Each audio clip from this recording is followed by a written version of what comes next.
Welcome in, everyone, to another edition of the GSMC College Football Podcast, brought to you by the GSMC Sports Network. It is May 7th. I am your host, Tommy Brzee, as always, and we have a great show for you today. We're going to start talking a little bit about some of the changes that are going on in college football. It feels like I've been breaking down something new every single day, so I want to give you guys kind of a one-stop shop segment to get you updated on all of the changes that could be coming down the road and are definitely coming this upcoming year. And then I want to get into a little bit of the off-season talk. The majority of the off-season is over, the big-time parts of it at least. So I want to get into kind of who won the off-season, at least so far. I have 4 teams for you today, but there are plenty more that I'll get to throughout the week. Then we'll get back into spring overreactions. We did this last week with the SEC. Now it's on to the Big Ten. I have a couple of teams that I want to break down some of my spring overreactions from. And then we'll finish it off with another Top 10 Tuesday, and we'll do the best commitments from this past spring cycle. There were tons of big-time talented players that found their way to new schools, so I want to break down some of my favorite of the group. But before we jump in, I do want to remind you all we get tons of questions and comments throughout the show, and the best way for you all to get your questions on the screen, have kind of a fun interactive experience here, is to use the tip and donation link at the bottom of the screen, gsmcpodcast.net. It's a huge help not only to us here at the network, but to you all. You get to kind of have a fun interactive experience here. You get to get involved in the show, so if you do want to leave a question or a comment, use that link, gsmcpodcast.net. But let's jump right in and let's talk about all of the changes that are going on around college football. It has been all over the place for the last little bit, whether it's cases that are popping up every now and then against the NCAA or different conferences. We have rule changes coming up this year. We have a playoff expansion that might turn into more playoff expansion down the road, possible bowl expansion. So I want to kind of give you guys a one-stop shop breakdown essentially everything that's going on in the sport. Now, there are tons of stuff that are behind the scenes or tons of stuff that just could not fit in a 15-minute segment, so this might be a recurring thing, but overall kind of give you a 50,000 feet type of view of what's going on in the sport and kind of what is coming down the barrel, I guess is the best way to put it. So let's break down this, and let's start with the stuff that is kicking off this year. I felt like we could break this up kind of into 3 portions. So we have the ones that are starting this year that we know are changes coming, and then kind of ones coming down the road, possibly some ideas that are being thrown out there, and then we'll get into the 2 big-time cases that are kind of around the NCAA right now, although there are plenty more that are still kind of festering under the surface there. But let's start with the ones that are kicking off in 2024, and let's start with the rule changes, because those are the easiest to wrap our head around, to be totally fair. First, they're adding a 2-minute warning to the game. This is something that has been in the NFL for quite some time. It sounds like that will not affect the amount of commercial breaks. That's what I was going for. The amount of commercial breaks in these games. Now, I am very skeptical of that, I'll be totally honest, but at the end of the day, I felt like this was kind of an inevitability and not necessarily an issue I'm super upset about by any means. And then you have the big one, the in-helmet communication being introduced into college football. It's one player on either side of the ball that can have it for each team. They'll have a green dot on their helmet, so you'll hear that a lot. You say he's the green dot player or whatever it is. That will be kind of how you denote who has the speaker in their helmet and who is speaking to probably the play caller on either side of the ball. This is something that I think offensive play callers are going to love. This is something that I think when you can have the ability to be in your quarterback's ear up until 15 seconds left on the play clock or until the snap, whichever of those happens first, I think it's a huge advantage. I do think it'll speed up the pace of play a bit. Some teams that already went fast are going to be even more confident going fast in the future. So definitely will be a very interesting thing to watch. Those 2 rule changes, the 2-minute warning, pretty benign. The helmet communications could transform Saturdays for quite some time. So it'll be really interesting to watch that one. And then playoff expansion, one of the biggest things that has been going on, and one of the things that, fans are a little bit split on, but at the end of the day, we are moving to 12 teams this year. It is going to be the 4 top conference champions. We'll get the top 4 seeds in an automatic bye, so let's say Utah wins the Big 12, and they are the 8th team in the country. Well, they're the 4 seed in the playoff. That's just kind of the way that they're doing things. Not my favorite way, I'll be totally honest, but that is the format that they're going into 2024 with. And we'll get into kind of what the future of that might look like here in the next part of this. But I think it's going to be really interesting to watch. You have the Group of 5 team, the highest champion of a Group of 5 conference, will be in as well, probably as the 12 seed if I had to guess, but could sneak up a little bit further. And then you have the 7 at-large teams from pretty much any of the other conferences. Likely the Power 4 will get those 7 bids, but maybe a Group of 5 team pops in there, who knows. But that is kind of the overall structure of the playoff that's coming up that has been a huge topic of conversation. And then finally, conference realignment. It's going to be a huge part of 2024, a ton of talking points going into this one. Texas and OU joining the SEC. We will get into kind of how ready either of these teams are probably sometime later this week, maybe into next week, just to give you an idea of how ready Texas is, how ready OU is to make that jump. Probably the same thing for Oregon, Washington, UCLA, and USC heading over to the Big Ten. Definitely a very different way of things, and we'll talk about Oregon a little bit later, honestly, about how they might fit into the Big Ten. And then you have the SMU, Stanford, and Cal heading over to the ACC. So not a ton of buzz around these teams in particular going into this year, but SMU is definitely a team that you should be watching very closely. I think they're more capable to make some noise in the ACC this upcoming year. And then you have Oregon State and Washington State will play a majority of a Mountain West schedule, as they were kind of left alone over there on the West Coast, but they are still the Pac-12. They are still trying to work their way back into being a big-time conference. So it'll be interesting to watch that, not only over this year, but the coming years as that kind of develops. But let's get into changes that are coming down the road, possibly. Now, there has been a ton of stuff that has been thrown out here, so these are kind of 3 big-time things that you should be watching for, at least in the next little bit. Playoff expansion has been a huge topic of conversation. We just talked about how they're moving from 4 to 12. Well, they thought about moving from 12 to 14 pretty much immediately. They have kind of stifled those conversations, at least for the time being, to let the 12 team kind of play out, see what that looks like, and then kind of reevaluate your options. But it seems like 14 is a very, very popular opinion around the group that is deciding all this. So I think it's possible that it's 14. 16 is also on the table with the Super League, which we'll get to here in a second.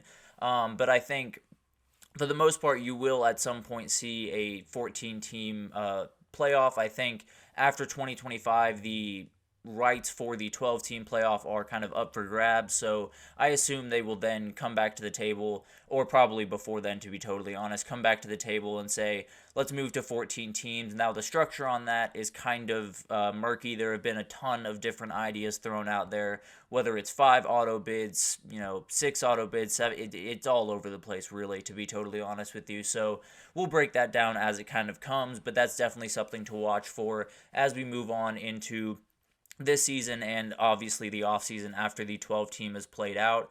But let's get into kind of what the postseason might look like. I think there's been a lot of talk about bowl expansion, which we'll get to here in a second, but the Super League has been a huge topic of conversation. It's something that was thrown out there by a group of fairly powerful people in the college football and college sports world overall to kind of create a league that was the 70 Power 5 teams all together, and then the 10 Group of 5 teams that rotate in and out by promotion and relegation. So obviously a very, very interesting thing, something that has not been really utilized at all in college football is the promotion and relegation model that they have over in Europe for the soccer leagues over there. So it'd be very interesting to watch that kind of unfold. They would be 8, 10-team divisions, likely split by geography. So I think that's a plus we can all get behind a little bit at least. And then the playoff would likely be 16 teams, where it would be the 8 division winners and then the 8 teams with the next best records among the, I guess it would be 72 left teams. The best 8 records from those teams would then join the playoff, and it would be a 16-team playoff, which frankly I think is probably the best landing point in general, whether it's the Super League or just normal playoff expansion. I think 16 probably makes the most sense, but we'll see what happens there. And then Group of 5 has talked about possibly breaking off into their own playoff, which kind of plays into the postseason idea with bowl expansion, where two of these things can coexist together, but it would definitely make it a little bit more complicated.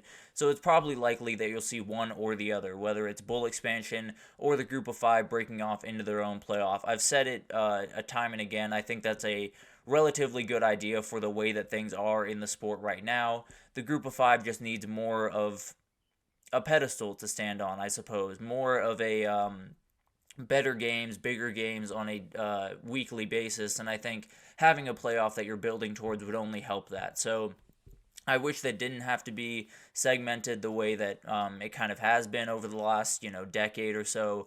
But at the end of the day, this is where we are, and I think a group of five playoff would be a very good thing. I think bowl expansion is a little bit down the road just because there are tons of things that need to get ironed out before they can get to that. But I do think it'll be really interesting to watch how the postseason kind of evolves over the next little bit. But let's get into what is the most confusing and probably the most consequential of all these changes.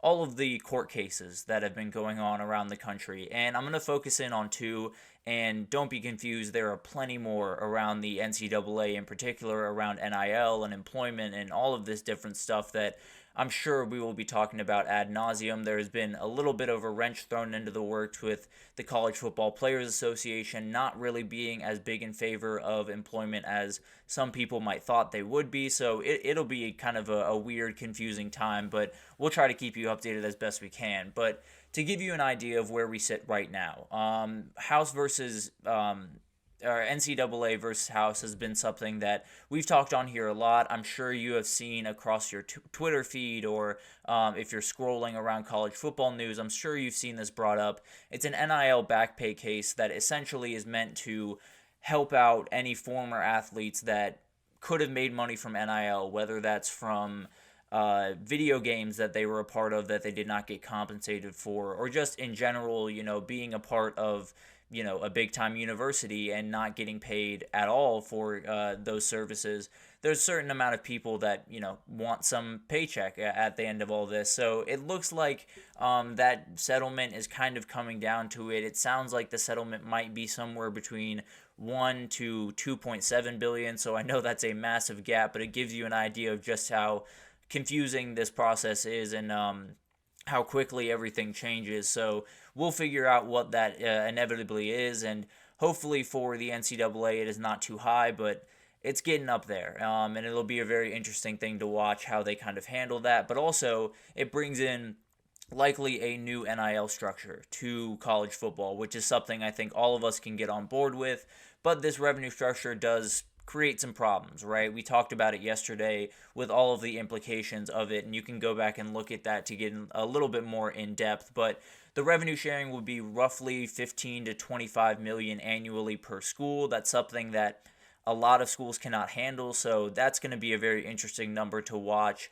Will it be the same for Power 5 and Group of 5? I tend to believe it shouldn't, but we'll see how kind of all that shakes out. And then there's been a ton of push around employment and trying to get these guys contracts.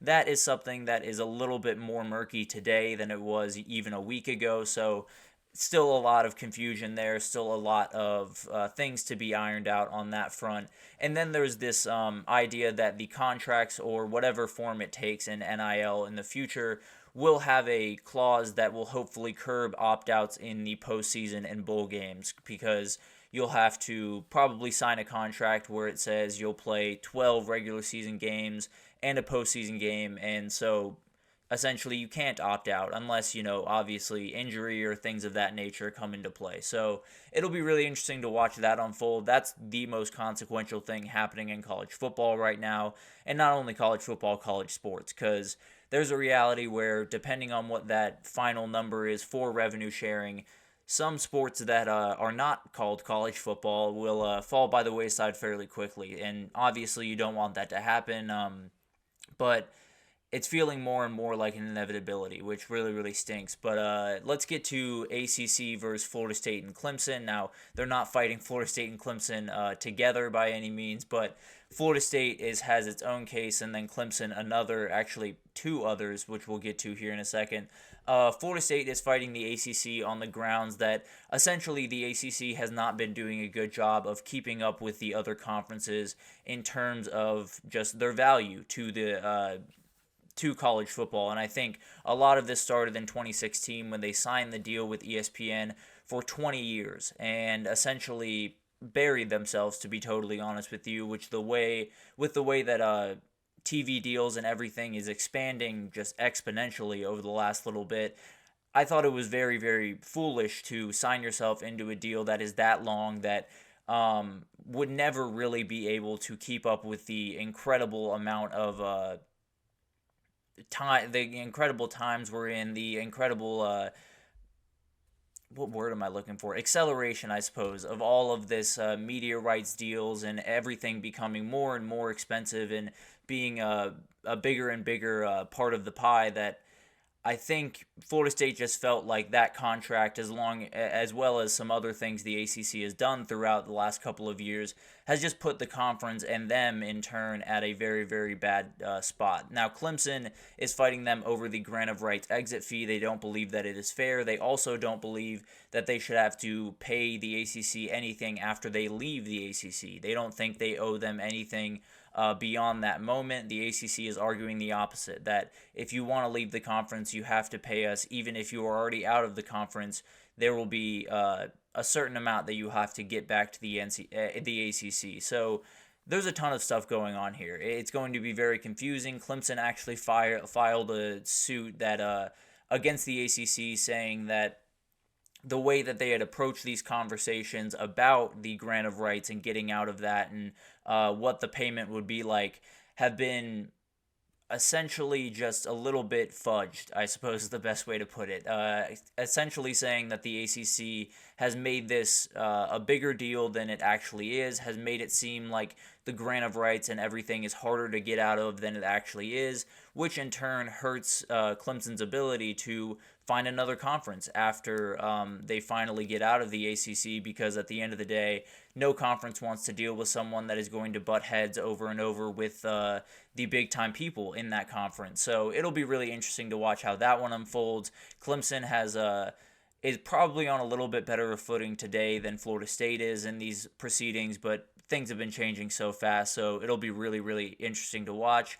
Now, all of this stuff is moving relatively slow right now. That's kind of just the way that court cases go, but we'll update you with as, more and more things go on and as kind of all of this craziness comes to an head, because it feels like there's a million different things happening that will affect the future of college football, and there's going to be a lot of answers coming pretty soon. I just don't know how soon, to be totally honest with you, but it's going to be wild. I think the change over the next 5 to 10 years in college football are going to be probably bigger than any we have seen in the history of the sport, if I'm being totally honest. There have been a ton of conference realignment in the past. There have been rule changes. There have been scholarship changes and changes the way of roster construction and the transfer portal, a million different changes in college football.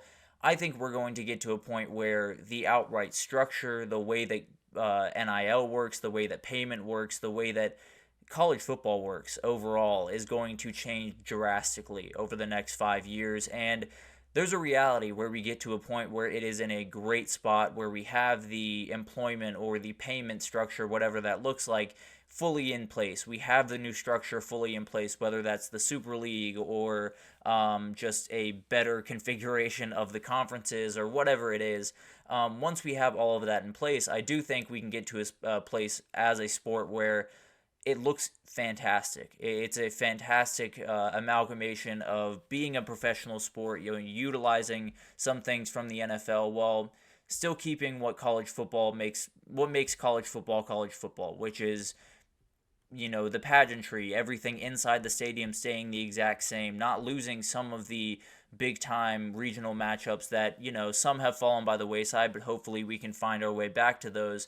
It just feels like it's going to be a rocky road, I do think, but as long as the right people are steering the ship, which has been not the case in the past, I'll be totally honest with you, but it sounds like more and more people who I fully trust with the future of the sport are starting to step up to the plate, and it'll be an interesting 5 years, or it'll be an interesting decade, to be totally honest with you. But I do think we're going to come out the other side and have a sport that, at the very least, is stable, which is something that I think all of us would take in a heartbeat right now. So it'll be fascinating to watch all of this unfold. The changes around college football have been, frankly, really hard for me to keep up with, and I kind of live and breathe this sport 24/7, so I can't even imagine what it's been like to kind of just scroll through Twitter and see all of this stuff that's coming from 10 different directions. But wanted to give you guys kind of a one-stop shop, a place to come where, just to get an idea of where we're at today. Now, all of this could change in a week, so we'll keep you updated on here as best we can, but that's just an idea of what's going on in college football and the change that is coming. But we're going to take our first break here, and when we come back, we're going to talk about the offseason. And the bulk of the offseason is over. The part where, a lot of people win or lose the offseason is over at this point. So want to break down some of the big time winners of this offseason. This is something that we'll revisit throughout the week, but I have 4 teams that I think you could probably say won it more than pretty much everyone else. So I'll get to that right after this, so stick with us.